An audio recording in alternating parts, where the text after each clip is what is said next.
Hello, and welcome back to Legends of Arcadia Genesis. So, our party has spent the night in the woods and the ruins of an old elven garden. They have played tag with the ghostly child all night long and are now preparing to figure out what to do about this in the morning. So, after a good night's sleep and a little bit of spell preparation, what's the plan? So, I have this spell. It's called... First off, it's called Gain 1 HP. And then it's called Locate Landmark. So if we can pull from this child a significant landmark related to their death or to their parents, we might be able to ask, and I kind of gesture to the forest around us, where this location is, since the child seems to be unforthcoming with its location. But we would need something. Maybe perhaps a grave site or a home. Ren, do you think you can extract peacefully from this child some physical location to which it is tied?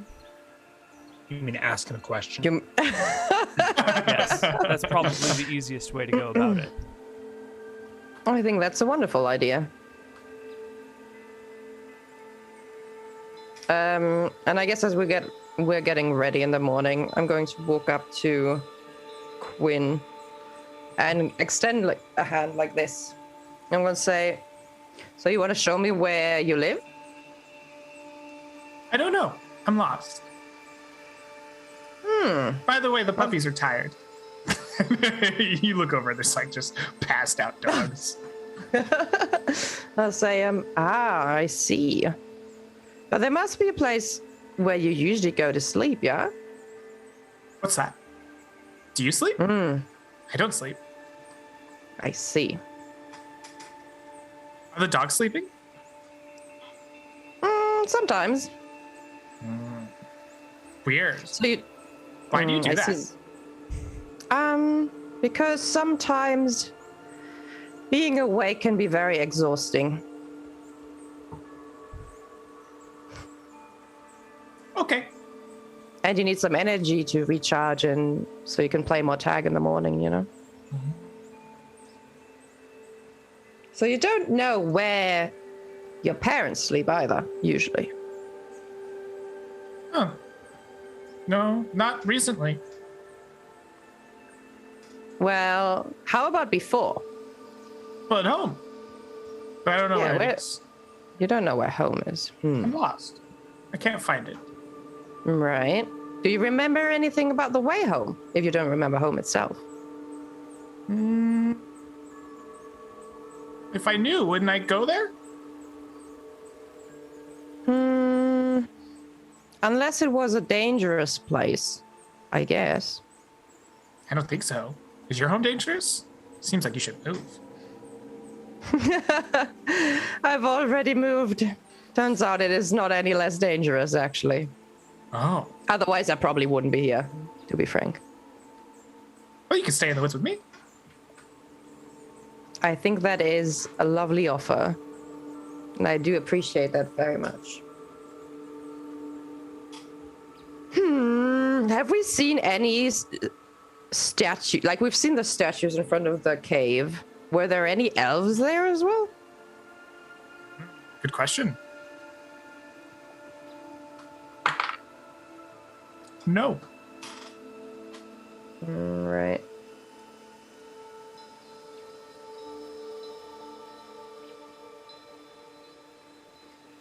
Well, usually if you were a child and you were to play hide and seek, you wouldn't run away too far from home, especially if you're a child by yourself with just your parents, right? You're not gonna walk like 2 days away from home and then start hide and seeking there. So there's a good chance that wherever that home was is at least somewhere around here within a day's vicinity, right? I would say. Mm-hmm. Seems reasonable.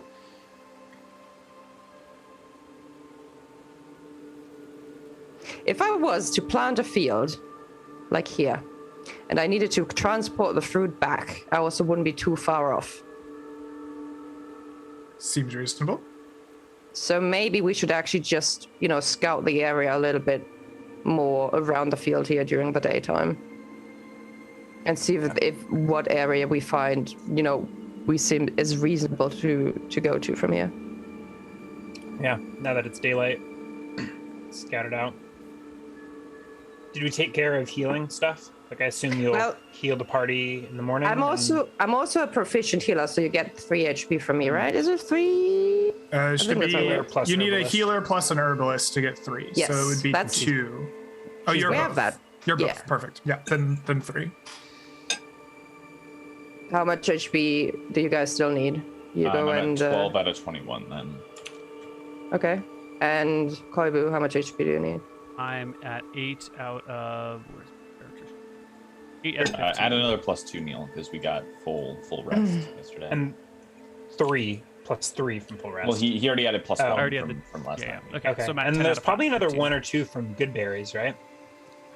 I did have 6 good berries. I would have given them out yesterday though, because they don't last so long, I believe. Okay. I would. You can eat 3 and 3? 1 or 2 more for good berries. That's fine. Oh, no, yeah, the good berries are what sustain us, right? So we don't just eat good berry. Everyone's eating a good berry for food. Yeah. I think so. Yep. Okay, so there's 5 of us, 6 good berries. There's also Some- all the fruit from the garden that Exactly. brought back. So you can eat the fruit, the good berries for HP, and if you can eat 2, then it's 2 for you and 2 for you go. Cool. Then I'm only down 3. Okay. With those, I'm at 14 out of 21, so I'm at 2/3 HP. Okay, I'm gonna give 1 cure light wounds to Hugo then. Mm-hmm. My god, and 1 to Koibu as well. You give it to Hugo. Oh, I guess I can. Okay, you're getting a second More one. than I do. Okay. There you go. And Alright, that's I'm all almost I'm full. giving out for today, I think. Perfect. Okay. Well, let's. And I guess we're gonna explore the area a little bit, huh? As we explore, I would like to ask the ghostly elf child, what is your last memory of your parents? The child furrows its brow really hard, like it's thinking, and then says, I think they were cooking.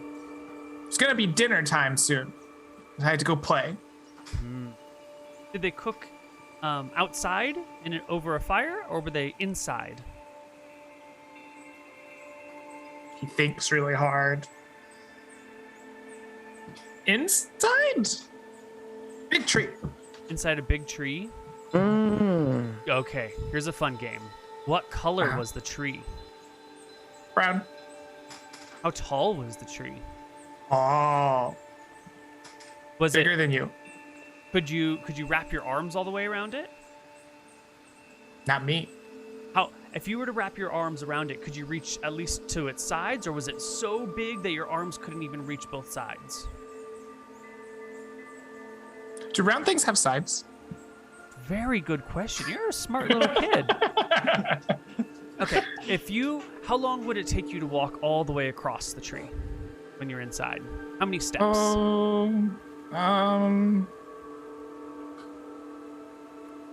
10. The big tree. Did it have a name? Tree. But it wasn't like Bob's tree. It was just tree. No. I don't think anyone named Tree. We just lived in it for a while. That sounds like a really cool place to live. Were there other trees with people inside them nearby, or was it just your tree? Kind of nearby. You could pull the acorn out and talk, and then your friend could hear it, like across the tree, the other tree. That's cool. really cool. Yeah. That's really cool. Was this like a village that you lived in? I guess. Did the village have a name? Mm-mm. No, just home. Just home. So the last thing you remember of your parents is they made food and you went out to play and then you never saw them again? And then I woke up. And I don't remember where I was. You remember what you were playing? Hide and seek. I'm very good at it. You played hide and seek. Fell asleep while you were hiding? He like furrows his brow, like scratches at his head. I think so.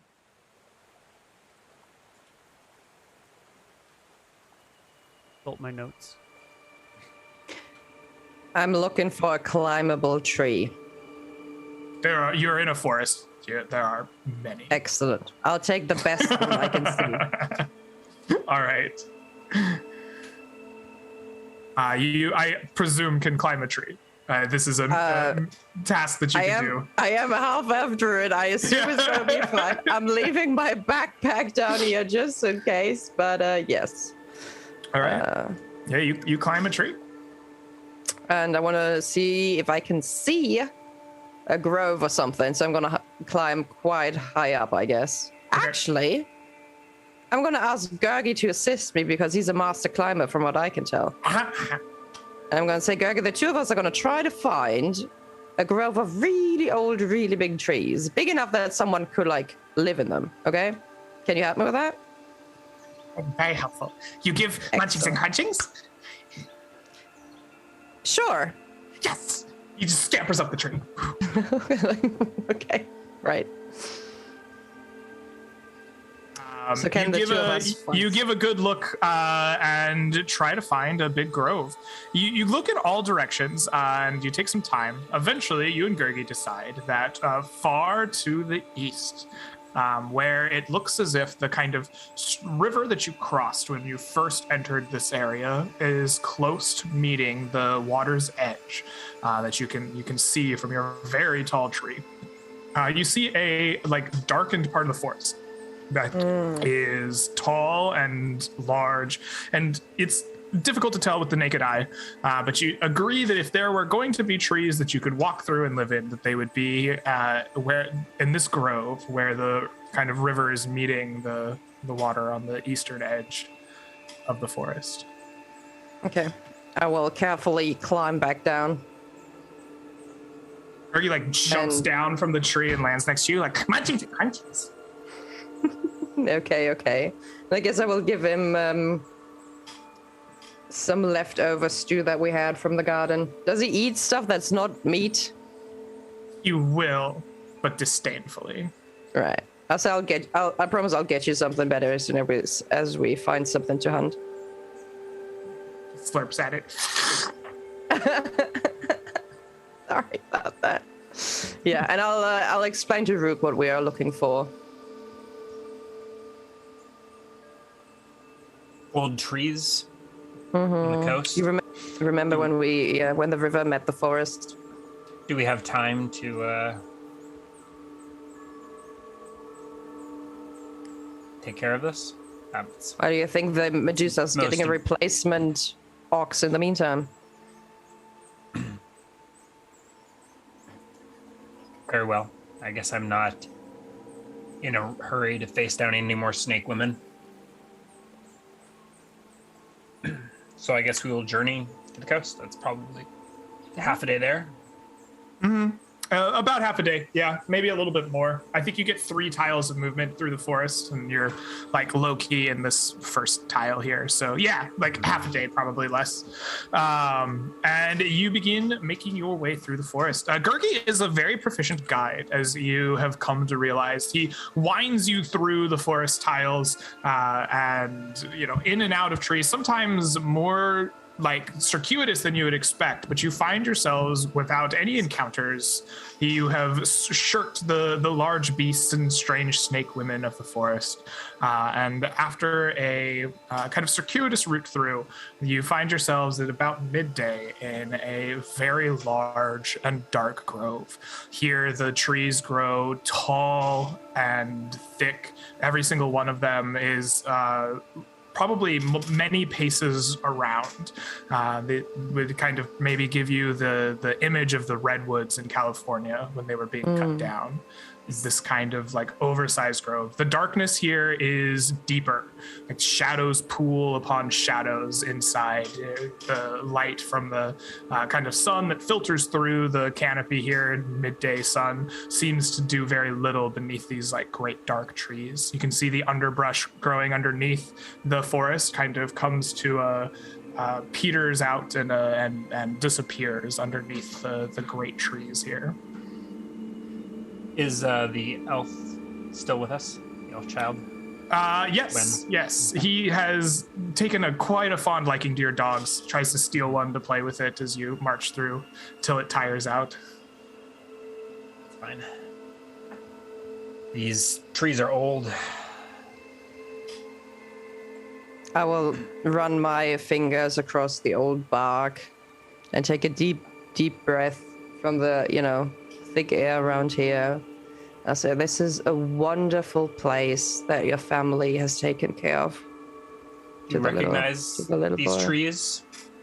Rook shouts. The elf child comes rushing back with getting chased by a dog. And know this place? Kind of looks around and goes, "Oh, I think so. Looks very familiar. It's different though. Darker. Let's go inside." And it just like races into the dark woods. Oh god. Slow down. Oh, why? Follows after. All right. You begin following this elven child deeper into these dark woods. It goes in quite a ways. The child seems to have some, at least, awareness of where it's going as it is racing along ahead of you. You follow it for maybe an hour or so into the dark woods until the child kind of stops short. And as you kind of rest up to him, you look in front of you and you see a central tree larger than the rest that is now twisted and gnarled. Let me see if I can find you this description that I wrote, because I'm a prepared DM sometimes. It is a large tree of dark aspect. The rest of the vegetation, even like the trees and vines that stood around it, seem to have like drawn away. The rest of the forest leans away from this tree. The bark of the tree is dark, and occasionally you can see running up it a ruddy colored sap leaking through tears in the skin of the tree. And around it, you can see petrified stone forms of elven kin, just kind of as if frozen in like the middle of their work, kind of surrounding this tree. There are no fewer than 15 of these elven forms frozen in time as stone statues. Where is Gwen? Boy. He stands like slack-jawed, staring at this place. Gwen, look away. Your words ring out unanswered. I'll see if I can, I'll shoo one of my dogs away and be like, Gwen, look, Remus wants you to chase him. You do your best, but Gwen stands silent, unresponsive to your attempts to shelter him from the vision. I'm walking up to him, to the boy, and I know he's very. Sorry. Okay. He's very. I know he's very cold to the touch, but I think Ren is going to pull him in to like an embrace, right? And just like gently push his head against her stomach.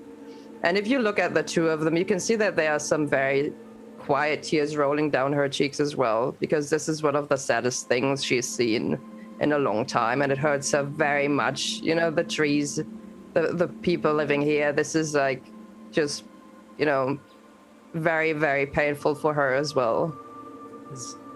Is one of the statues... He is very cold to the touch, and as you embrace him, you find him growing colder in your arms. The almost like a frostiness forms on your armor and your clothes where his ghostly form touches you. Is one of the statues a small elven boy? Or did he You escape? begin looking around, and you do not find the statue of a small elven boy here. He's just dead in a bush somewhere playing hide and seek forever. But I would imagine his parents are probably amongst them, although we'll need to confirm maybe. I don't know how you would confirm his parents specifically, but amongst these like 15 elves, like many of them are adults. Yeah. I would like to take this opportunity as everyone is walking around in a bit of a state of awe to inspect one of these, maybe the first statue as the rest of the party moves on throughout them. And when everyone's backs are to me examining the rest of this, I want to go to one of the fingers of one of these statues and try and like snap it off. I can use the back of my sword, the hilt of it, or a small rock that I find, but I want to try and like take a sample of the statue. I figure like a finger would be the easiest if the hand is displayed. I think it takes more effort than you expect. Like maybe you just go to snap it and you're like, oh shit, like that's solid stone. And then you find a rock or the back of a tool, and you're able to snap off the pinky finger of one of these elves. I guess we I'll don't just have perception. But... quickly stow that in a pocket, and then I will cast Detect Magic via the sprinkling of dust over things.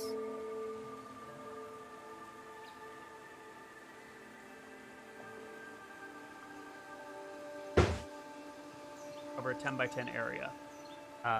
So I'll cover like a 5 by 10 area with some dust. Sprinkle it along and kind of toss it out here so everyone can see any sort of magical effect radiating from these statues. All right, yeah. You shower the area around this statue in like a prismatic dust. What little light manages to barely trickle in through the canopy catches and reflects in this dust, and from it you can see an aura of transmutation that hangs in the air around where you. What about the tree? You get I suppose Koibu has the knowledge to like look through the dust and see through its prismatic lens, and you look at the tree and you find a kind of like dark magical aura around it, one that reminds you maybe of necromancy, but it is painful to like look at. Like it you feel that like boring pain in the middle of your head as you appear upon the aura. Y'all see that? That weird dark aura emanating from that tree? It's bad. I look to Ren appraisingly. I like gently ruffle the hair of the little boy, and with an angry face, I'm going to strap my shield onto my arm, and I'm gonna get out my scimitar. Rook and I'm gonna steps forward, hefting the large axe that he's been lugging around for 2 days. I'll tell the little boy in two wait hands. Here. And I mean, if no one stops me, I'm gonna go and take a swing at this twisted and dark tree. And if nothing explodes after a first chop, I will attempt to chop it down, but we'll see what happens. You chop into the tree, hefting this oversized axe, swinging it with all your might, and it rends into the flesh of the tree. The flesh is softer than you would expect. It tears and cuts much like flesh. This ruddy colored sap comes oozing out of it, reminiscent of blood from the area that you've chopped into. I draw my sword and turn around the other way in case something comes up behind us. This is a sketchy situation. I'm not going to let us get ambushed. You draw your sword, you turn, and you look at this boy who has kind of been left to look, and you see him growing colder, almost glowing in like an aura of light. You see the kind of lifelike visage from his eyes draining. Something is changing in this boy as he stands here in front of the tree. Red?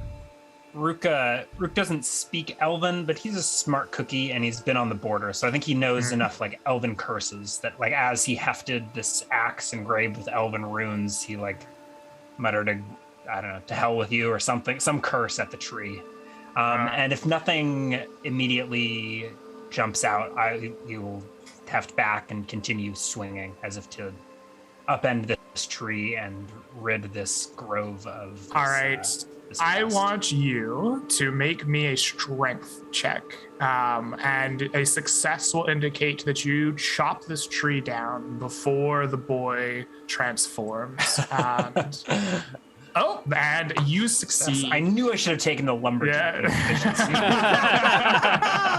I almost went with a lumberjack and an axe dual wielder, but mechanically, longsword is so much better. I just couldn't justify it. Neal, you see this like cold, icy aura forming around this boy. He ceases to look like an elven boy and is turning more and more monstrous, the forms reminiscent of that black shadow that chased Nomon through the forest. Red? But as the transformation reaches its peak and Red? it begins to like reach out, the tree rends and falls, tearing up from the like roots as it does so, crashing with a thunderous rumble through the forest. This ruddy sap pours out from it, and as this is done, the boy's form kind of fades and dissipates, and it no longer seems to threaten you until it disappears entirely. Inside this like rotting, ruddy muck of sap, Rook and Ren, who stepped close to this tree, can see the like corpse of a small boy smothered in this rot from the tree. I'm going to approach the corpse,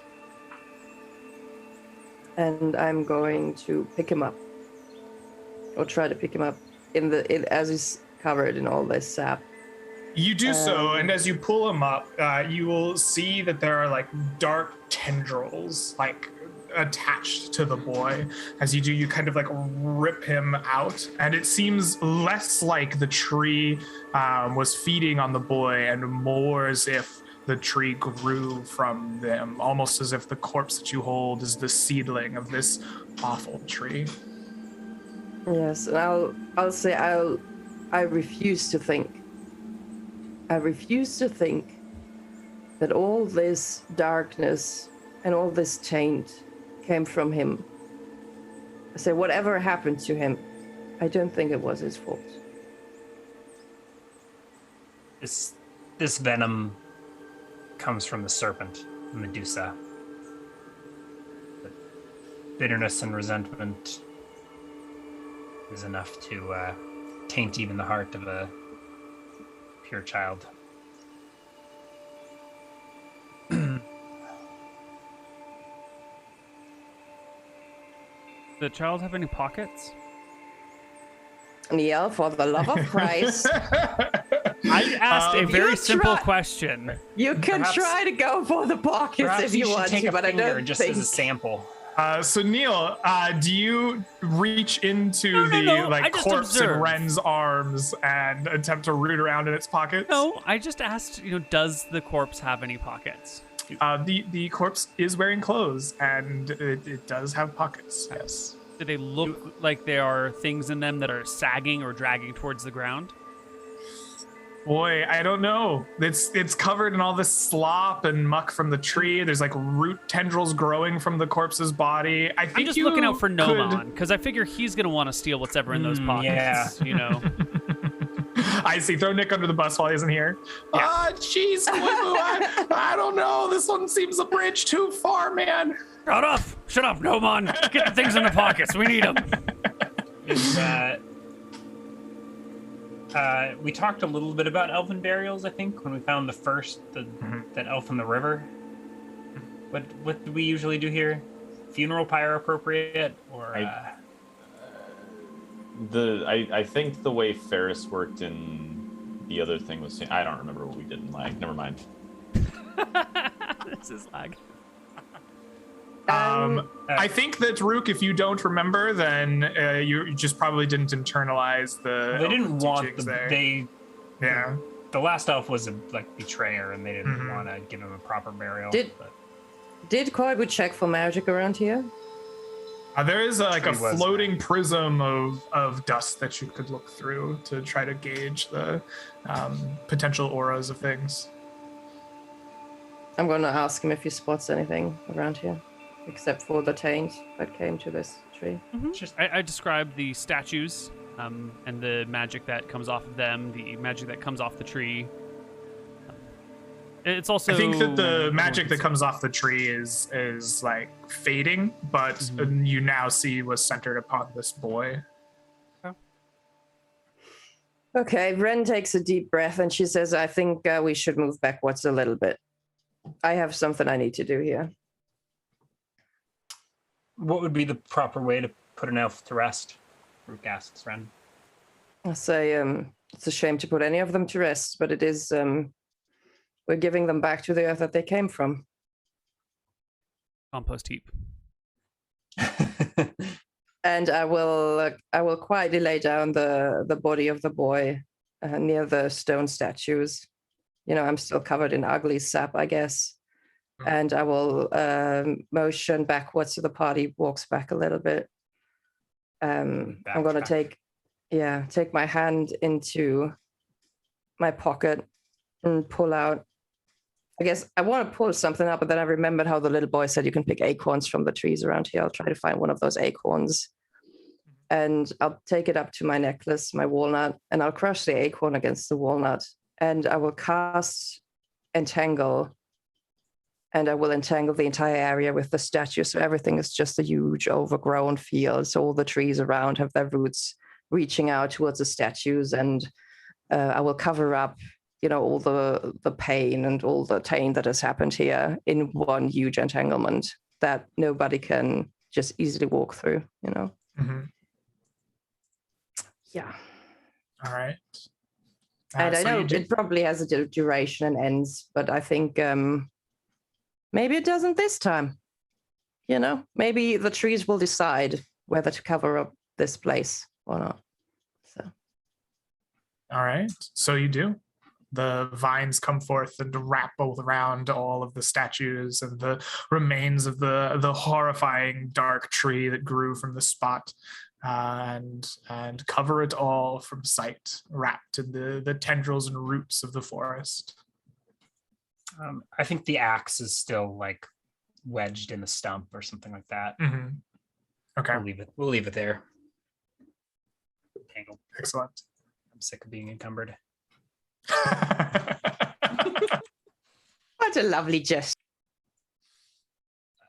All right. I think we've put this off long enough. It's time to slay the serpent. Oh, finally, something I can do.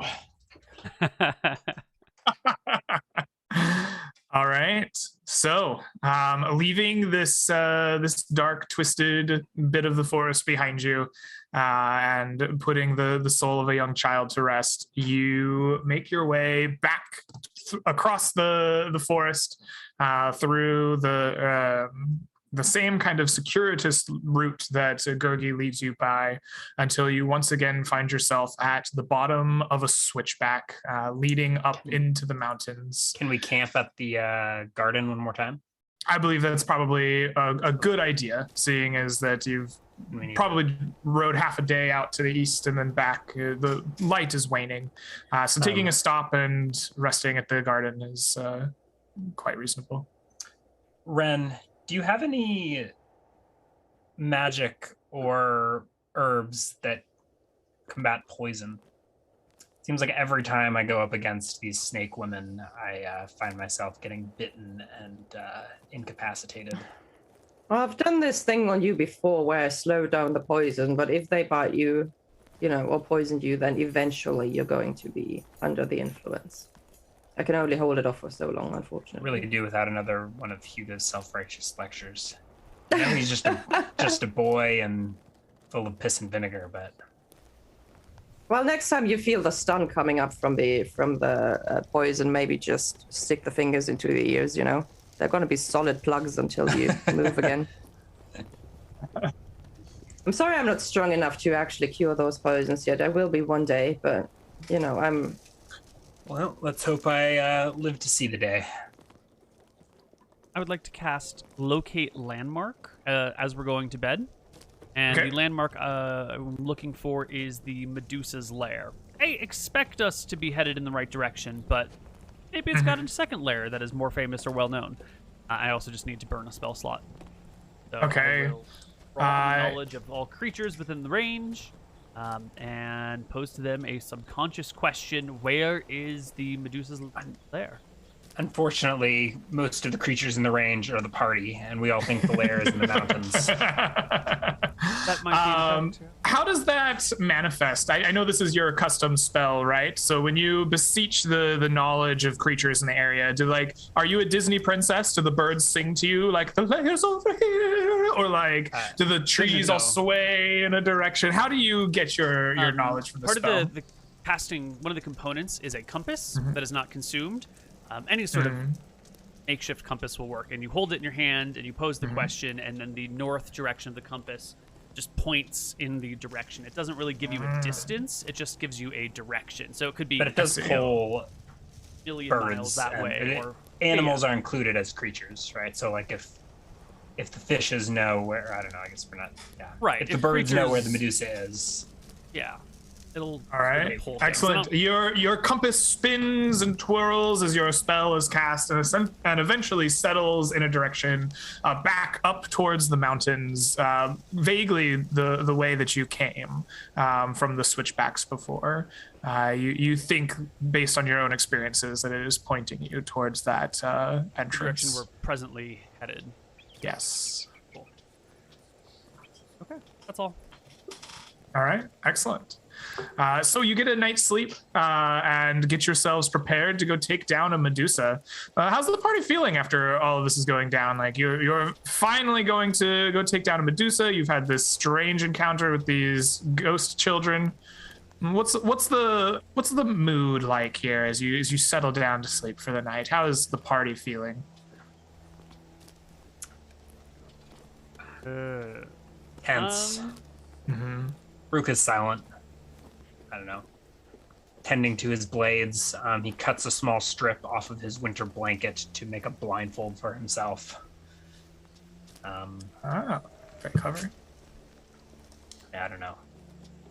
Rook would have Okay. been Rook is silent.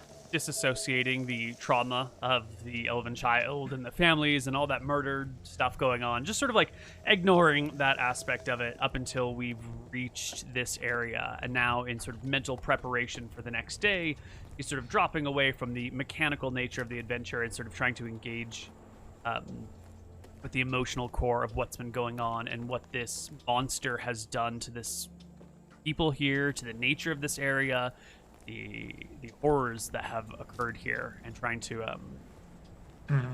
rally himself like spiritually and emotionally for this situation, and trying to reflect on the nature of this thing so that tomorrow when things come, his courage will not fail him, because this thing is terrible and horrible and needs to be put down no matter the cost. So it's a mentally preparing for the next day, trying not to lose his nerve. Anyone else? I think Hugo is simply going through his prayers, you know, making different, you know, beseechments to the gods, you know, for Bellum to guide his sword, Falumbra to watch over his soul, all that sort of like pre-battle preparations. I think Ren is just sharpening a scimitar at the fire, and from time to time just wiping away the sweat of her brow and some small angry tears that sometimes pop up when she thinks about the situation. She is very quiet tonight, but she is quietly bristling with fury. She's really angry. She's very mad. Yeah. Okay. Well, after a tense night of preparation, you make your way out in the morning, up the trails of the switchbacks, eventually finding yourselves back upon the kind of cliffside entrance that you had seen before. The large cliff leading down the side of the mountainside leading up, the other side of your path, this kind of narrow entranceway filled with the stone statues of animals, beasts, monsters of some kind, as well as like elves and other humanoids. As you approach the cave entrance, you will find that there is no great bull or minotaur guarding it anymore. Because I kicked it down the mountain. Yes. The entrance to the cave that this path leads up to is unguarded, and there seems to be no other creatures than yourselves as you make your way through this path. Rook approaches at the front of the party, flanked by his dogs, and goes right up to the cave entrance, pausing only to tie his blindfold around his forehead to quickly pull down if we hear signs of Medusa. There, my hand mirror. We're gonna need light for this. Yeah? Okay. Looking at the deep, dark cave. You look inside of the deep, dark cave, and the entrance here that leads forward is steeped in darkness, but there is a faint flickering of light, even bleeding in from the cave. It seems as if the cave itself has some sort of light source inside of it. I go to Gurgi, look at him, and I put a hand on his shoulder and say, Gurgi, I know you're afraid of what's inside, and that's okay. You don't have to fight this, but I need your help. Will you help me, Gurgi? Okay. I pull out my oil torch and my tinderbox, and say, this is a torch, the tinderbox. And I'll show him how to, make a spark. When it sparks, he goes like, ah! And I'll give him the flint and tinder and let him play with it for a few minutes while everyone makes their preparations. And I'm gonna give you these fire god. Yes. When we go in there, if I give you the signal, which is just gonna be me shouting at you and telling you to do it, I need you to light the torch, okay? And then just hold it up and don't move with it, okay? Just hold it still. You can close your eyes if you want, but I need you to hold it in one place. If I tell you, and only if I tell you, okay? What's the signal? I'll say, Gurgi, light the torch. Oh, good signal. Very easy to understand. Really good signal, yeah. I don't know why people need more complicated ones. It's pretty straightforward. Can you do that? Maybe. Gurgi very scared. That's okay. It's okay to be scared. Look at all these strong people here to protect you, and you'll be at the back. He looks at Nomon for a second, and then he looks back at you, and he's like, if I do this, can I eat the little one? How about this? I'll give you 1 point if you do this, and when you get to 10 points, you can eat the little one. It will be the point master. Yes, you will be the fire god point master. Yes, Gurgi, fire god point master. Great. Okay, here you go, and I hand him these things. Remember, only if I tell you, and then if you do it, you gotta stay still, okay? You can't move the torch around, you gotta hold the torch very still, okay? Cool. Okay. Good Gurgi, and I pat him on the head. All right. Gurgi is down with your plan. All right, kids, you done playing? Gurgi not playing. Gurgi will be point master. He licks his lips and looks at Nomon. You know, Rook, there's a lot more to this world than just being cranky all the time. I've been alive this long. Well, let's get rid of an evildoer. All right. You step forth together, breaching the cave entrance, and find yourselves in this place. It is a cave that has been carved from the walls meticulously by hand tools. The natural stone is worked and shaped into a hallway. Is that intentional? Yeah, it's fine. I fought with the darkness for too long, and I just gave up. You see down the center of this hallway a great kind of entrance, like a square room. In the center, there's a great pit full of bones that even from this distance you can see is filled to the brim. These are bones both of humans and animals all mixed together, piled up around some torches. There are crumbled rocks of like broken statues and fallen architecture littered through the room, as well as statues of beasts and men, elves, dwarves, other creatures littered through here. There are torches in each of the corners and around the center figure, almost explicitly placed to cause deep and lasting shadows that filter. Excuse me. Oh my God, I almost died. That was weird. Deep and lasting shadows that filter throughout the room, almost pooling up in the areas where the torches do not touch, making it almost a sea of forgotten spaces, places where your eyes can hardly touch. As you walk in, you can hear your own footsteps like echoing through and around you as you approach this area. You can see through the shadows an entrance to the west, leading off somewhere deeper into the cave itself, as well as one to the east. There's another hallway leading farther into the north of where you are as well.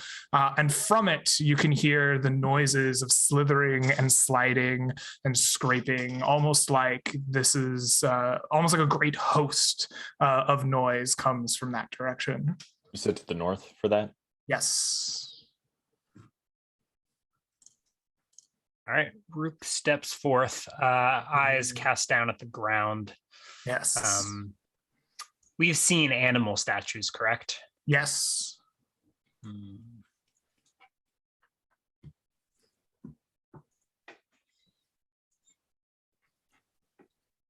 and as I will you begin cautiously strafing around the room. All right. As you step in and begin cautiously strafing around the room, you can hear from somewhere to the west of you, almost like half slither, half stepping sound, as if something moves along the shadows. And an almost melodic voice rings out, and it says, "I have been waiting for the thieves that would kill my precious bull." Said west as in left? Yes.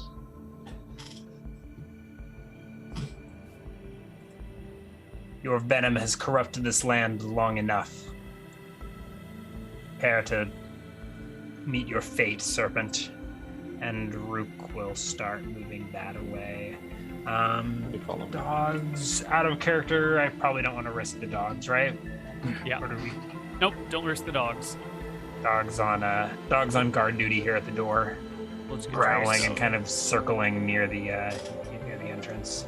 I'm gonna start using some of these statues for cover and hide behind them while the rest of the party deploys. Yeah. Am I pretty? Go. What were you going to ask?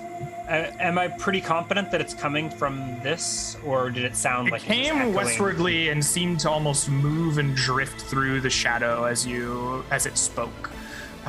You get the feeling that it is moving, and it came from the west of where you're positioned, but it is moving as you do. I'll go here. You Eyes go cast down, to that position, eyes cast down, and then I think I close my eyes and go to listen. But go ahead. What happens when I get there? You close your eyes. You go to that position. You close your eyes. You go to listen, and from behind you, that melodic voice rings out again. And she says, "My venom," and you hear her like rush up next to you. A figure is behind you. The rest of the party sees stepping out of the shadows, unveiling a hood, or like unveiling her figure from a hood and a like strange cloak. A green woman with snakes for hair steps out of the shadows, and she goes to reach towards you, Rook. She says, "Look upon me and see the venom of the gods."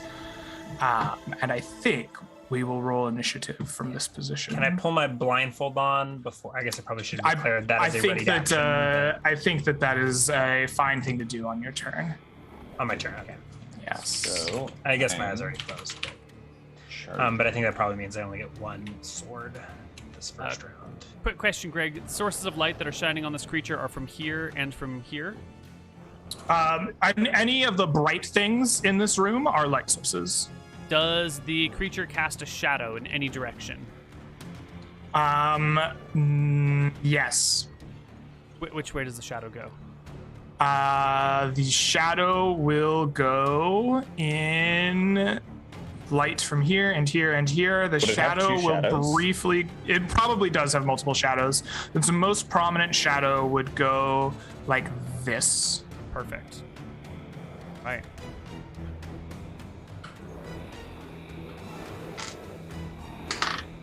All right. Is Gwen, huh? Indeed. Are you? I know you're not as lazy as Neal to read. No, this is purposeful. All right, I am missing somebody's turn. Yes. Yes. You're muted, Faye. Sorry, abandoned us. I was listening to you, but I just entirely blanked that I'm part of this show and not Well, just this is a watching really this. good story. I wonder what will happen next. I was fully in listener mode for a second. I was like, man, I wonder what they're up to. Oh, Jesus. That's a sticky situation there. And man, I hope they're making it out alive, you know? Okay. Wait, where's my fucking token? God damn. God, I can never tell who I am. Oh, these, Can anybody see me? No, Down that's here. Oh, down there. Thank you, fine sir. I appreciate it. There we go. All right, excellent. So, Rook, you are the first to move. The creature gives its speech. What do you do?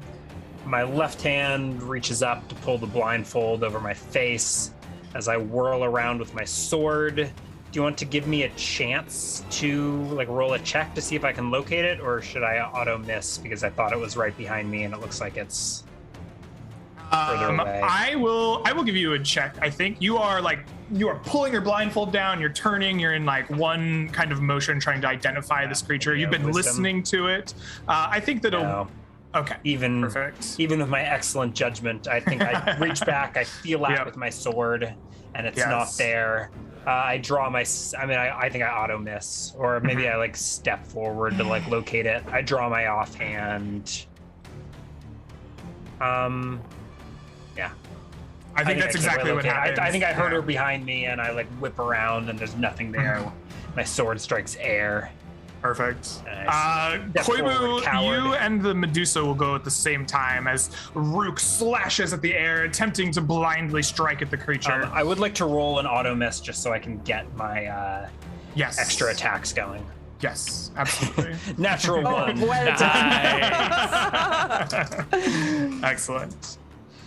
I cast Shadow Snap.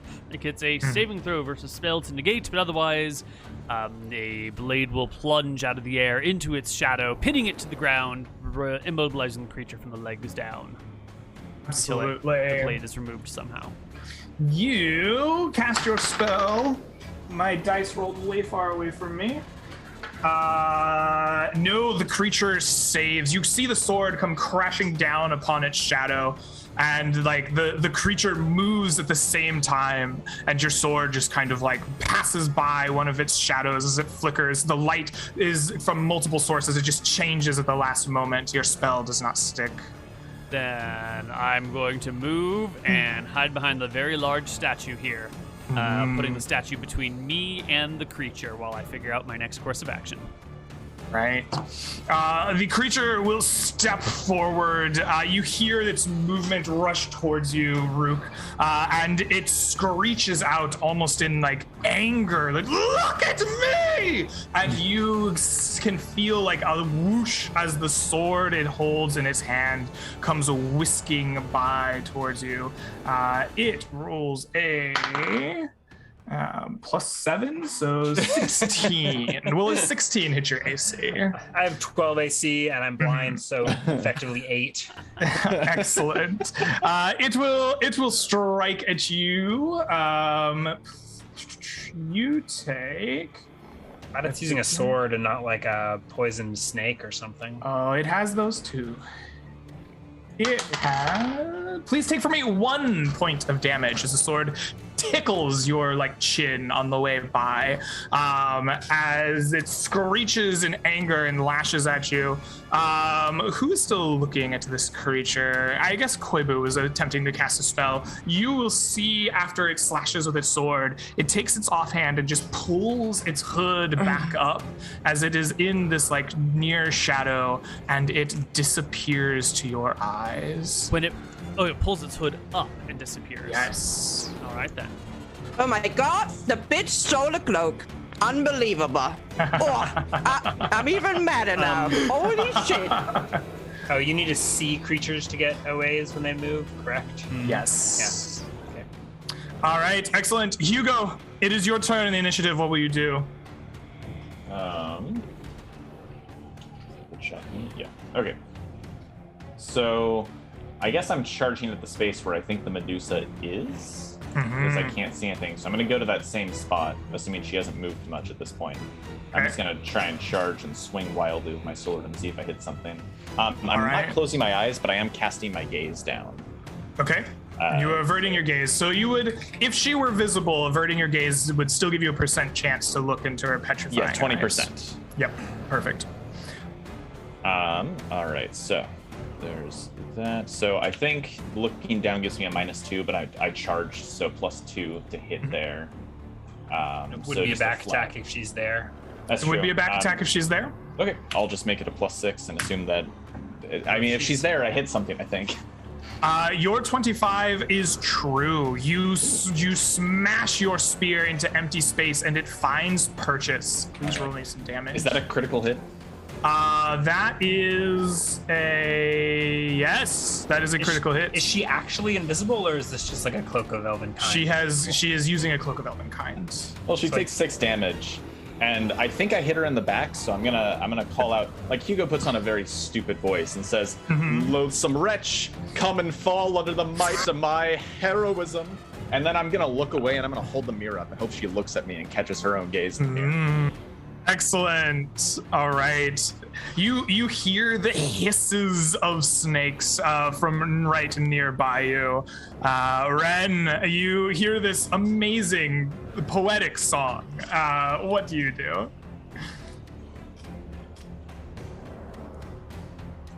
You're muted. I think Ren is too mad and she just hears the blood rushing through her ears. She can't even listen to the poetry right now. Well, I know I shouldn't be looking straight at her.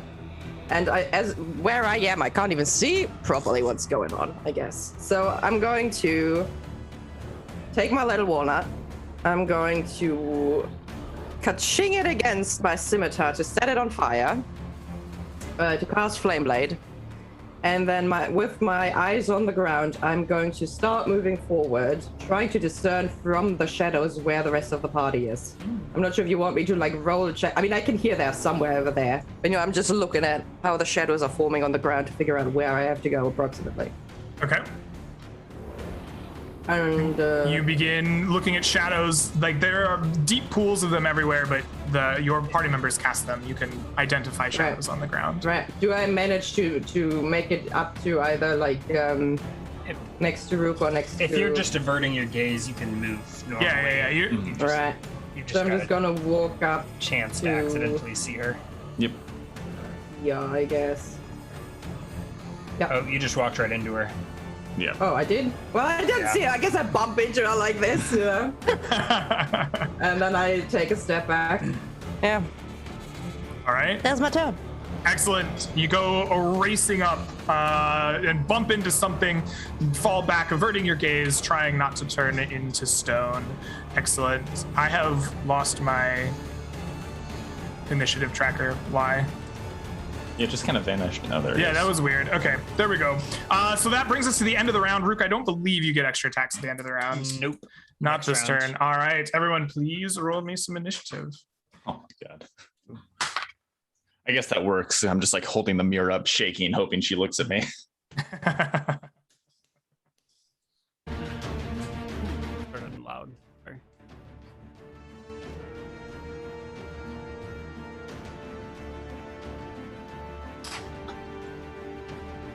All right. So we are in ascending order. You feel like the air around you all move as this creature begins to walk away. So, I guess we don't get aways anyways. She's a large creature, so I feel like she would have to squeeze or brush past us to escape, right? Well, there's like only if she goes one of these directions. Right? Potentially. Can she go diagonally this way What without about this way? She moves in a direction. How far and is she moving? You do not feel her brush past or squeeze past you I particularly. guess those rocks are not anything significant. They're meant to be like crumbled statues, Yeah. less than Okay. like big blocks of path. Okay. I was working with limited assets. Yeah, you're good. There is movement, and you can hear her hissing snakes kind of disappear out somewhere in the shadows. The taunting melodic voice kind of comes from vaguely this direction, but you can hear it moving as it goes. And she calls out for the fool of a hero to drop his mirror, look her in the eyes if he is so inclined. Koibu, you're the got next to this shit, move. yo. What will you do? You described her cloak as a cloak of elven kind, right? I didn't describe it as such, but I think you can infer that pretty well. And Rook is wearing a cloak of elven kind, isn't he? Yes. Let's take So, notes and give her a taste of her own medicine. Will cast duplicate object. Oops, wrong button. Which will I take some silver dust. I grab a hold of Rook's cloak from behind, and I sprinkle silver dust over it. This spell will summon the closest object of a given type to me from wherever it is, as long as it's not on another plane or something. So I figure, I don't know how you want to rule this, because it could just summon the closest cloak, or maybe Cloak of Elven Kind is unique enough that it would summon one. Maybe it's the fabric type. Maybe Cloaks I mean, of Elven who Kind else are has made a of cloak silk. written on their character sheet? Well, my character does wear a cloak, but it's not like it's like a woolen cloak, not like Neal, if I were running your game and I cast this spell on a Cloak of Elven Kind and you gave me a regular cloak, I would be so mad. That sounds like something he would do. So you are attempting to cast the closest cloak of elven kind to your hand. Yeah, within 50 feet per level, of course. So there's a range limitation. Well, There's got to be a save, right? There are 2 cloaks of elven kind that are currently being worn. I'm going to rule that if it is not a worn item, then it would just come to your hand. But if it is worn, like a ring or a cloak or a sword that is being wielded, then the person affected by it will be granted a saving throw. That's The fair. closest cloak of elven kind to you is that of Rook. Rook, please make a spell No, saving that's throw. what he's duplicating that cloak. casting the spell on that cloak. Yeah, that is the object that I'm. So that's like the duplicating. material component of the spell. Like he grabs my Yeah. cloak of Elvenkind and summons the nearest one. The next Other nearest. than that. Right. Yeah. Right. I So don't you think hold that's a how sword. that works, but it works for me. I mean, he made the spell. It It's is. a very strange and overpowered first level spell. I mean, it doesn't even have a saving throw built into it, but I feel like you have to. I'm giving. I think a worn or held item should require a saving Absolutely. throw. She 100%. nails this saving throw though.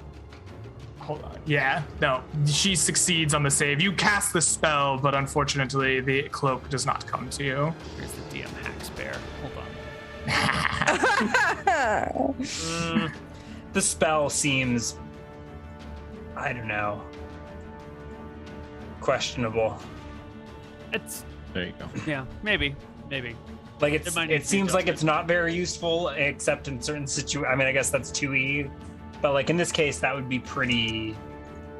I don't know. I guess that's why you're playing this It's a character, so neat we can spell. complain about your spells. All right. Spell with her first You level. attempt to pull the cloak from her body, but it does not come to you. Ren, what will you do? We had to have no idea where she is right now, right? Do we? She was once in front of you.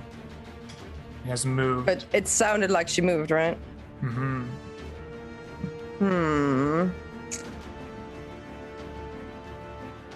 Subject depends on the blah. One must be fully outlined. Well, if you're invisible, you don't cast shadows because the light goes straight through you, right? The Cloak of Elvenkind would be kind of worthless if you just started casting shadows as you stepped into the forest. But this place is also like, I mean, can I tell from the ground where she's slithering to? I mean, she probably doesn't leave footsteps or anything. You get the distinct impression that she has set up this particular room to be steeped in deep shadows and making use of her cloak. Okay. Subject depends. Well, it's hard for me to tell. Maybe I've actually never used this spell before.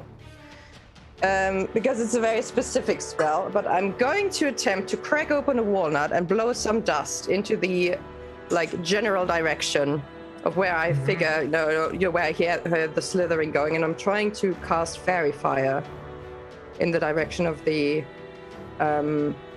Medusa, and I can outline 10 square feet per level within a 40-foot radius. All right. Where do you outline? I'm gonna outline. It's 10 per level. It's nice that it's not a person, and that you don't have to see. So you don't have to see her. You just need to get the right 40-foot radius or something. Yeah, exactly. The only problem is I can't quite step forward because I might outline you as well. So I would only be able to do it. And the 10 square feet or whatever determines the number of creatures you can pick. Do I? I'm very bad at Googling fairy fire, apparently, because I could not spell fairy. Do you have it on your sheet? Can you put it in the chat? It's F-A-E. Yeah, right? hold up. F-A-E. R-I-E. Okay. Sorry, my bad. I should have just clicked it, probably. There you go. There we go. The spell enables caster to outline one or more objects or creatures with a pale glowing light. The number of subjects outlines depends on the number of square feet the caster can affect. Sufficient footage enables several objects or creatures to be outlined, but one must be fully outlined before the next is begun. All must be within the area of effect. Outline objects or creatures are visible, blah, blah, blah, blah, blah. Yes, it looks like this needs to be done on a creature or object. Right. So if I can't see her, I can't cast it on her. No, it's an AoE. So, right, it's meant to target invisible creatures, right? You pick a 40-foot radius, and it sounds like if you guess the right 40-foot radius. Because, you're right, because it says note that outlining can render otherwise invisible creatures visible, Go ahead and outline your area. Wait, how much did I say I have? What level am I? 40-foot. The radius is fixed at 40 foot. 40-foot square. And the AoE determines how many creatures you can pick. Okay. So it's 10 square feet, and I think it tells you how many square feet a creature is. Yeah, and she was talking just a second ago. Did I have the feeling that she was still close, or was it really quiet in the corner somewhere? As she stepped away, her voice came from vaguely this area, but she used her turn to move. I don't see you. I didn't see vaguely this area. But if she moved quickly, she wouldn't have been invisible. 40 feet is huge. Left-hand you can get corner, the whole room pretty much. As long as she's not in the, as long as she didn't go down the hall, you can probably get most of the room. Right. Okay. Trying to get the drawing tool. Draw shape. Thank you.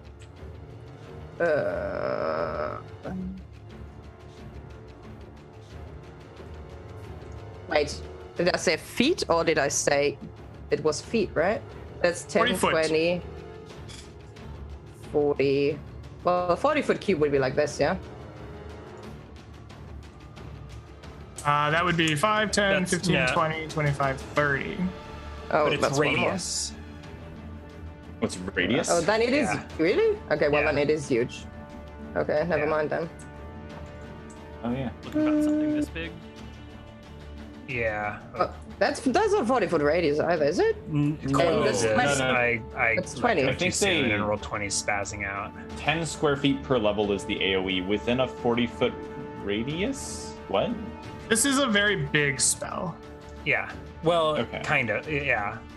I mean, it's limited in the number of creatures, but. Oh, kind of exactly. So you make the radius, and then you can choose like a subset inside of the radius. Okay. So like.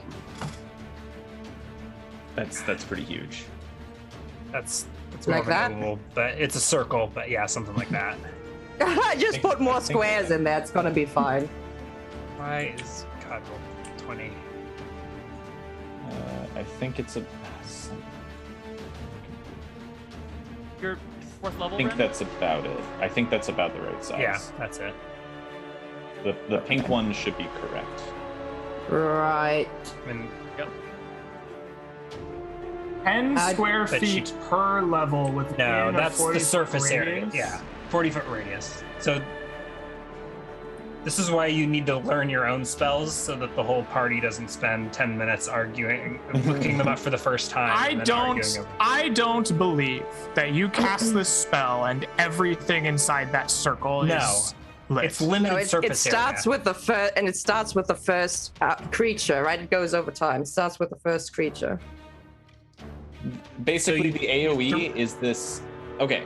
This is a very broken spell if you just can No, get it's everything in an 80-foot No. radius. So Always. the idea, Greg, is this AoE, this 80-foot radius, is the affected zone, but you can only hit like a subset of the creatures. So if you had like a creature here and here and here and here, you couldn't hit all of them because they're not all inside of those 10-foot squares. But if everybody was clustered here, yes, you could hit all of them. I think No, that's what they're going for the with that. square feet is the surface area of creature covered. Yeah, so it's like one creature per level. So she's got 40 square feet. this is a very broken spell, but what? No, it's like yes. This is a very broken spell. Only the creature here Fairy is fire? inside of your. Yeah, if it's that big, you can get anyone at any time ever. get them how near though? anything. You get them and with and fairy win. dust, and you get a +2 to hit them in darkness. That's such a huge area of effect. It doesn't matter. Here's the girl. She's visible and Yeah. she's violet. But like This is that's the whole a point of the spell. fucking broken ass spell. If it's Get rid of this. if it's day, it doesn't work. Like Yeah, There's nothing this is there. only this is She's the in- specific she's use in case violet of light. the spell. I do not believe that is how the spell And I think is she gets a intended to saving work. throw. Oh no, saving throw none. No, you don't get a saving throw. Basically, if you are within any distance of any creature ever, you can fairy fire them. That's what this spell says. All right, it is fairy fired. Well I done. always thought this was the most useless spell. I mean, like it's meant to counter invisible creatures. It does it perfectly. Rook, it is sorry your turn. for upsetting people, okay? That is a very interesting effect. Well, that's my action. Everybody, Yeah, I hope you well enjoyed done. that one. There was a little drawing happening.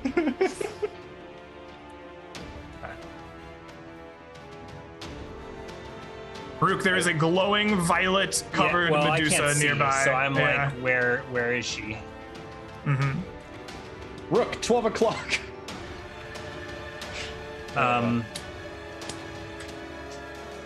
So I don't think this helps me at all Okay. without direction. So I think I like step forward and auto miss.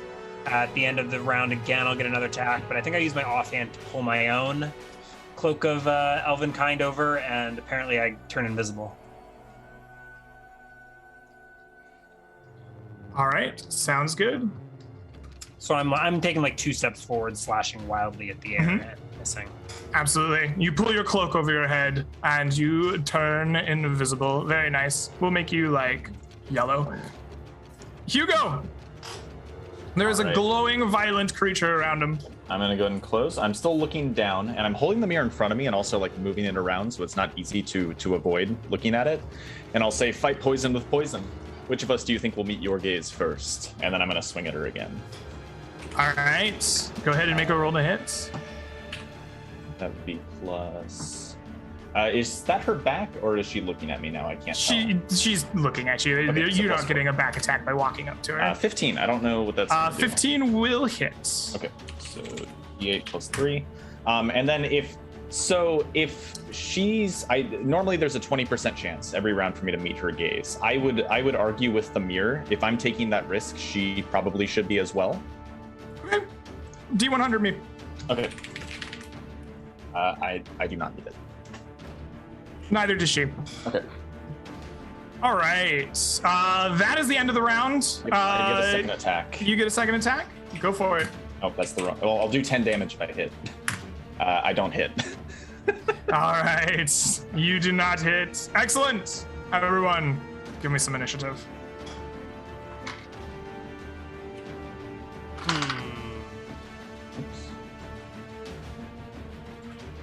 Oh, this is Perfect.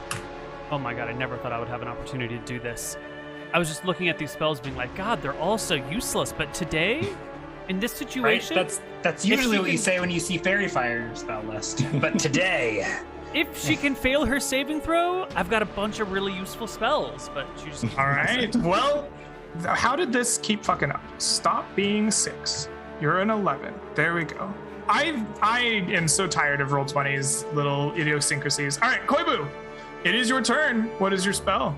I'm going to move here and throw down a ball of force. This is a lavender ball that springs from me and will go 60 feet, which will hopefully hit her into the pit. It will strike a target, and they must make a saving throw. If they fail, they are moved backwards 5 feet for every point by which they failed their save. If All right. they pass, then it misses them and just continues on. It does no damage. It just forces movement. That's a pile of right. bones, not a pit of bones, right? It is a pile of bones. You said pit. It is a pit a pile. filled with a pile of Okay, bones. cool. It is lower terrain. well, it was, but then it got filled with bones. Wait, so it's like level territory? It might If it's anything, actually the going bones up. extend out of the pit. It's like Yeah, I assumed it it's was your- elevated I terrain. thought It's this like was your- like a sarlacc pit covered with bones that she could fall into. if she took out her trash every once in a while. Oh, It's man. It's like your compost bin on the counter, Neal. It started out as a bin, but now it's a no. pile. Stay away, everyone. And then I believe so. It based on is your 5 dice, feet. 5 feet by every point failed. Yes. I Up to also think she gets a maximum. +2 because she's large, right? It looks like she's taking up 4 squares. Yes, a creature has a modifier of 2 per yes. size category difference. So if she's large, She is a +2. large category. She gets a +2. Okay, well in that case, she only fails by 3.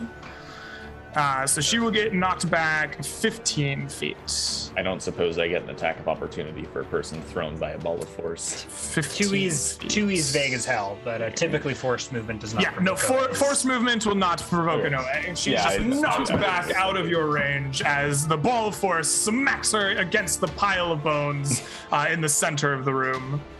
Excellent. Well, that's less useful than I had hoped. I wanted her to fall down into a pit. Did you give me 30 feet of clearance? No. Okay. All right. Hugo, it is your turn. What do you do? I'm gonna close again.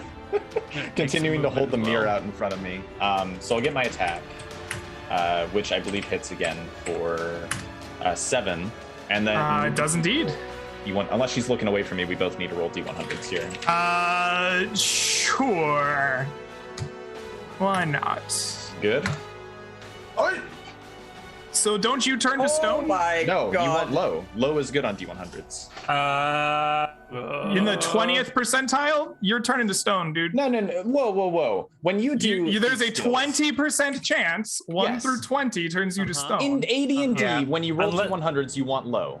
No. Yeah, you No. wanted a the low to so turn unless to Skills you stone. want low. Unless you're Nick and you call out, I want a 20% chance, and When I want to do we roll ever between roll high on 45. D100? No, you because are you roll a one- you turn to stone, my friend. 100%. You roll highs on D100. This has never been the case. That's I'm always sorry been the that case. you've That's turned to If there's a stone. 30% chance of something happening and you roll a D100 and you roll anywhere between 1 and 30, then that thing happens. Yup. No, when there's It's not the That is good outcome exactly is how it low, goes. it's that the chance is always the lower chance. 100%.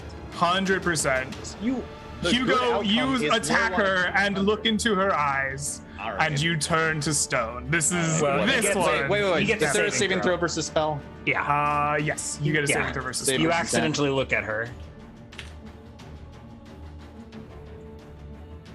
Poison death 13. What's the range on this stone thing? 30 foot. I failed. Okay, so I'm stoned. Koibu's and stuff. You turn to stone. People had better Excellent. not unstone I don't know. What's as the soon best as stone icon? kill her. I don't have a gray circle. This makes me sad. I guess you stoned. There you go. That works. All right.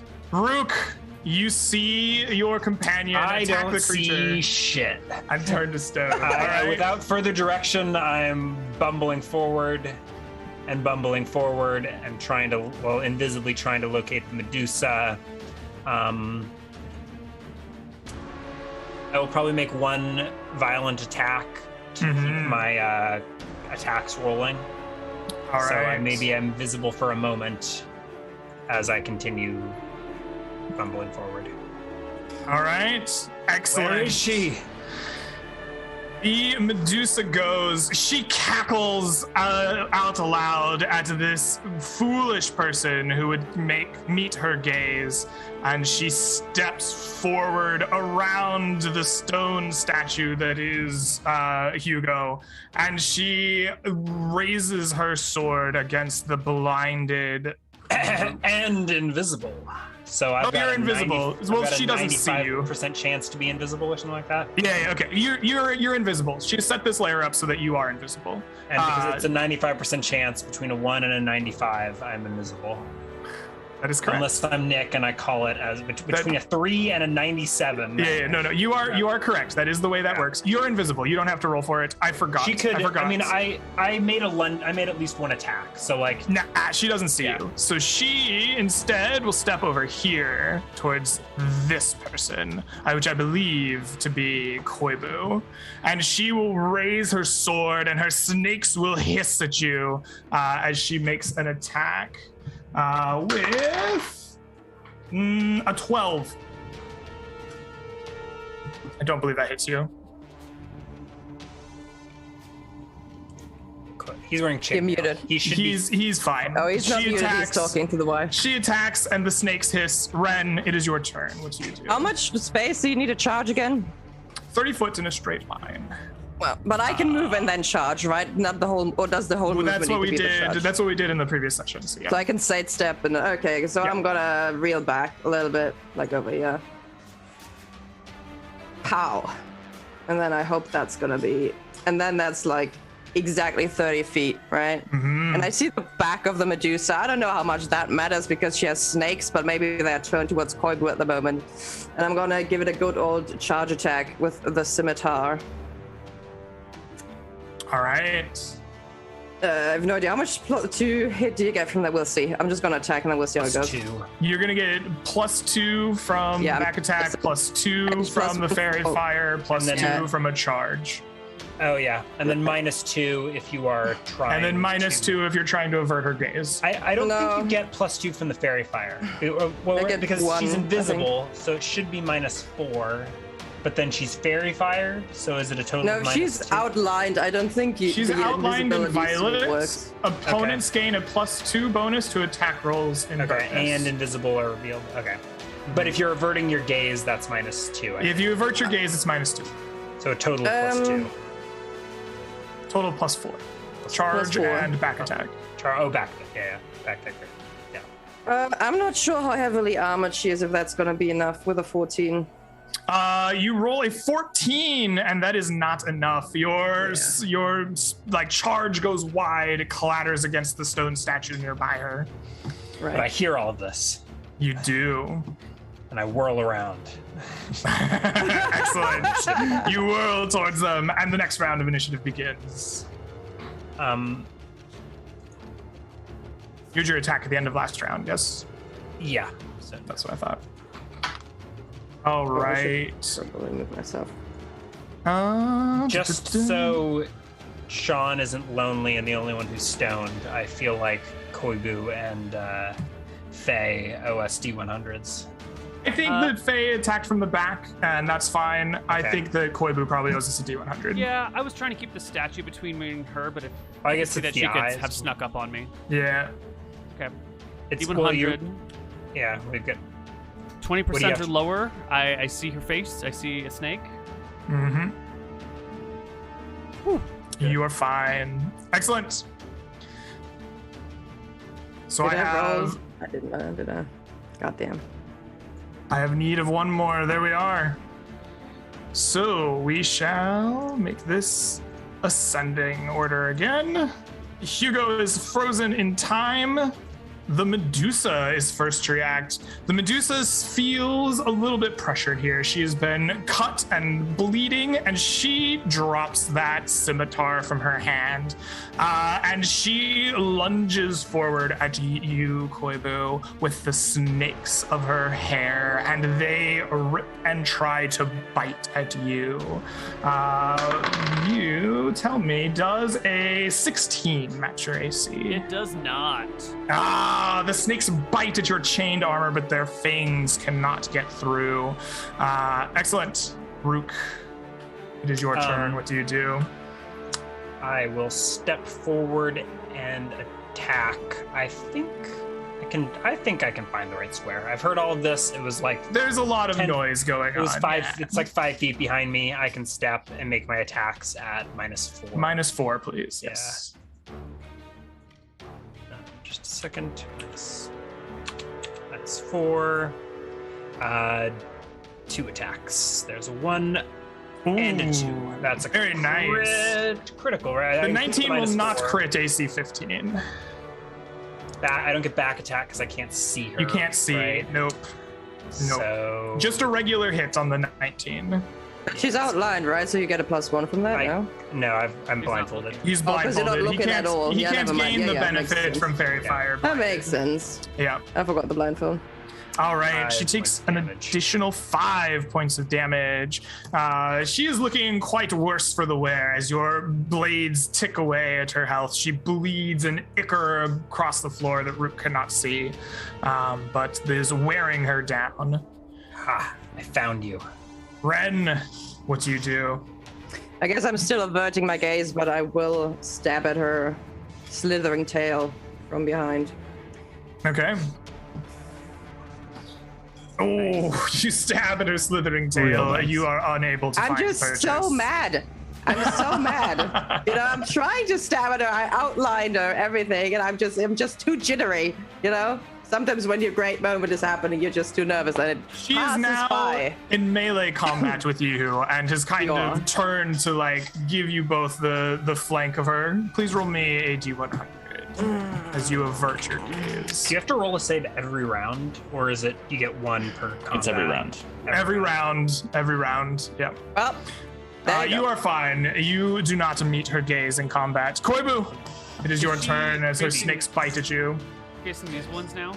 She's trying to keep all of you in kind of So view. She's you like, have a flank, I think. Gotcha. you're essentially, she's giving everybody a flank so as to try to like not get back attacked.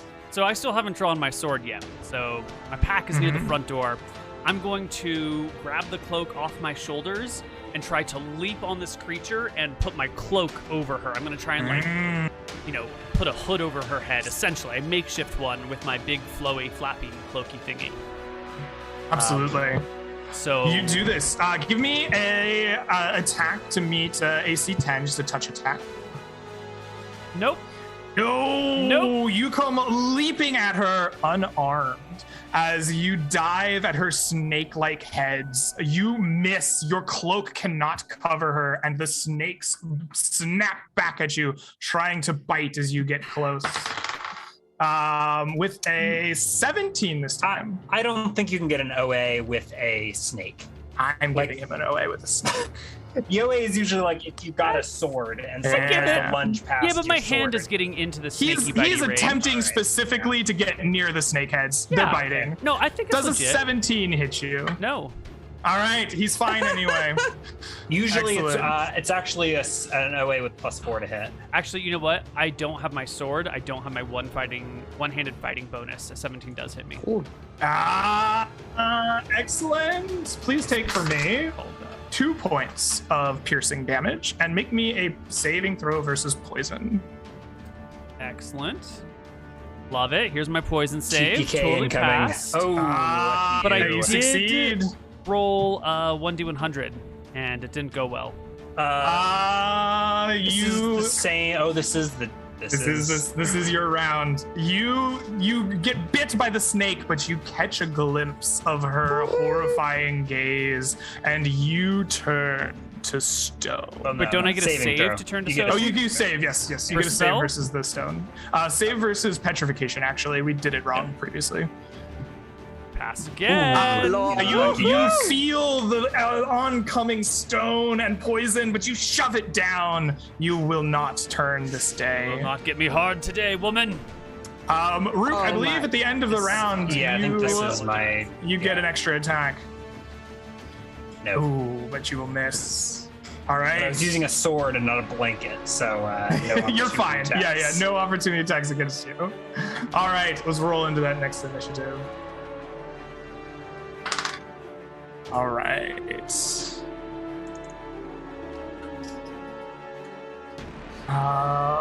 1, 2. Just roll a 12 every single time, no matter what. What even is this? Yeah. You do it again. Just gonna do it again, he Yeah, says. I'm I just like gonna do it again. All right, very good. Korbu, it is your turn to act first as you Yeah. attempt I to take that lunge and cloak. cover her face I again. kind of, I do the matador thing for a moment, Mhm. and then I try and wrap and onto the head. Have you considered Alright. a ranged attack to not provoke an OA? You can throw What a ranged blanket attack? from 5 feet. Yeah, but there's no All way right. throwing a blanket on someone is going to meaningfully cover their head in combat. Arguing that would be dirty. I and feel don't like that's that a way. spell you should make sometime soon. Summon The cloak throw blanket overhead. spell. Yeah, Summon I feel like blanket. that's something. Mm-hmm. Okay. Well, here's my basic melee attack. Nope. Same exact rolls last time. Again? I'm literally doing it All again. right, you dive at this woman with the cloak, ready to wrap around her head, but her snakes will bite at you again as you dare get so close to her. This time with a no, that's +7, so a 12, which will not hit you. Excellent. Go ahead and make me a D100 as you potentially look at her. But do Oh not. god, this is so bad. Excellent. Hugo is stoned. Rook, you are blinded. You hear this craziness going on. nearby. Another 20. Oh, very nice. Save us! Thank you, Rook. Seven. Thank you. And an offhand, 12 won't do it. A 12 will do it. The 7 does good damage. 12, 19, 24, 31. Ooh, Remember when does I not said- kill her. She's very Remember when I close. said we can't kill her without Ryan? This is what I meant. I was like, we need Ryan for the session, guys. We All need it. right. It is the creature's turn. The creature cannot get Rook to look at her. She's done with this crazy person that's trying to put a blanket on her head. He's obviously not a threat. No. And That's my turns secret. to I'm a the kobold. blinded Rook, who is doing so much damage to her. You're just a crybaby, Sean. That's not the case. You completely reversed how it works in AD&D. No, that is how it's it always exactly works. Totally backwards. how it You want works. lows on a D100. No, it's a percentile. It's You not are- low you is are good, so high is wrong. bad. I'm as We do it- agnostic of the intent of the roll. It's The like- Medusa attempts to strike at you with her snake head and God. rolls an 11. Will that hit you blinded? Of course it does. Yes! So Please GG, take guys. for me 2 points of piercing damage and give me a saving throw versus poison. So I die instantly. You're so I bad think. at these. You die. You feel the poison rip God through damn. your body and instantaneously fall to the ground. Ren, you couldn't have rolled better on that initiative. Ren, you go at Finisher. the same time. What do you do?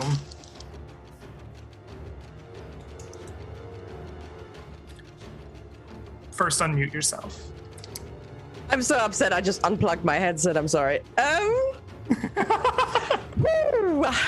Oh, so we have one person petrified, Hold one on. person Wait, dead. lawyering. I'm invisible. I get +4 to my AC, even if she knows where You I am. are invisible, So and she 11 doesn't doesn't- know that you're there. Yeah, I mean, I'm and- attacking violently. You are attacking her. She attacks in the space that, the invisible person is attacking. +4. Hold on a Plus sec. 4 to So- your AC. So normally my AC is 12. +4 minus, like +4 for being It shouldn't be invisible, 12 minus 'cause you 4 for weren't being looking at her. blindfolded. Yeah. So I'm 12. So an 11 doesn't hit me. An 11 does not hit you. Oh, right. nice. You are save. not dead. All right. Man, thank God I gave you that cloak. Holy shit. The value. I almost didn't use it, like, because my reading of Cloak of Elven Kind is not this strong. It's specifically this room. It would not be this strong, except she set this up specifically to use. I mean, it's meant to be way. used in the woods and stuff. It is. But It is. anyways, She's a boss monster. She's using the like layer to her advantage, but it's also to yours. Ren, you get a brief moment where you think you see the visible dead body of your friend from poison, but it's just an illusion. He's fine.